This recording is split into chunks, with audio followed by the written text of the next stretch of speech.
त्या संदर्भात मला असं वाटतं की कुठलंही कन्फ्युजन असू नये. कोणीतरी सांगितलं, मला वाटतं भास्करराव बोलले की आमच्याकडे काहीतरी रेकॉर्ड आहे, तर माझ्याकडे नक्की तो रेकॉर्ड पाठवा तुम्ही, किंवा ती काही क्लिप आहे.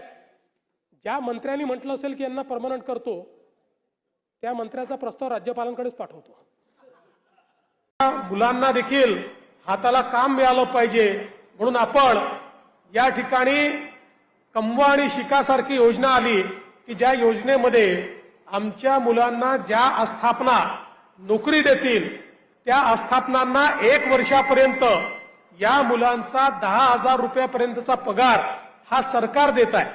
10 लाख लोकांना आपण नोकऱ्या देतोय, त्यातल्या जवळपास 1.5 लाख लोकांना नोकऱ्या आपण ऑलरेडी दिलेल्या आहेत.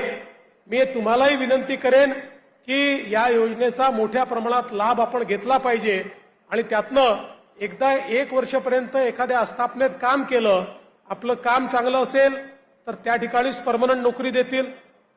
काही कारणाने ते देऊ शकले नाही तर 1 वर्षाचा अनुभव आपल्याकडे असेल ज्याच्या आधारावर आपल्याला खासगी नोकरी देखील करता येईल, किंवा त्याचसोबत